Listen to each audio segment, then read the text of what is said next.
કોઈ એમ કે 10 લાખ હું તો ઘણો ગમતો એવી ઘણી છે પણ ધારો કે આપણા અમુક ઓપડ ગમણ તો અહીંયા 10 લાખ લીધું તો છે મેં કીધું શંકરભાઈ કીધું કે મારા તાલુકામાં 10 લાખથી લીધો મેં કીધું મારા ગામમાં વધારે કરતા છે થોડું ઘણું છે પણ મારા ગામમાં 10 લાખે લીધું તો છે એટલે તમારે એટલા ઈંટો આલવડે ના લાવો એમ તમારે બધાને અમે તમને બધાને મદદ કરવા તૈયાર પણ તમે બધા એક થાશો ને પૂરેપૂરું આંદોલન કરશો તો આમાં કાંઈ રસ્તો નથી બાકી વાતું કરવાથી અને ગરીબ બેસી રહ્યા છે કોઈનાથી બીજાથી ગમે એવો નેતા હોય ને સાતીમાં તો ગરીબ કહેવાય તાકાત હોવી તો ગરીબ જેલમાં પૂરે દેવડા પડી જેલો પડી શું પડે તો જ તમે કોઈક મેળવી શકો ન કે બાકી કશું કાંઈ કહેવાના નથી તમારા વાત અને કોઈ પણ વ્યક્તિને મરવાની પરવા કર્યા વગર તું નીકળે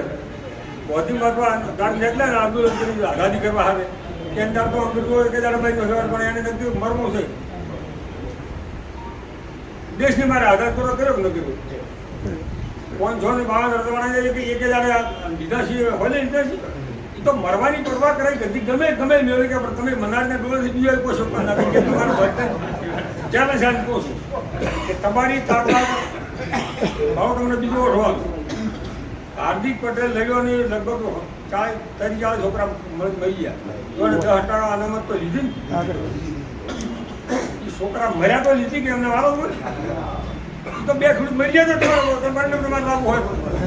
પણ તમે યાર મારે મરવું છે મારે કઈ છોકરો હોય તો રોવાના છોકરા મારે કોઈ છોકરા વાત કરે એટલે એવી બધી તાકાત છે તો બાકી તમે એમ સમજતા કે આ સરકાર બોરી અને બોરી છે કશું આપણે કોઈ અભરતી નથી એટલે તમે વાતો કરો છો કશું તમારું નથી અમે તમારી હાથે પણ તમારે આંદોલન કરો ન બોલાવો બધા ખેડૂતોને વળતર હાલ બહુ જ પડે આપણે બીજું તો ઠીક છે અમુક તાલુકા અમુક જગ્યાએ તો બિલ ખેડૂત થઈ ગયો છે ઘણા ખેડૂત જમીન રહેતી જ નથી બાપો એ શું દશા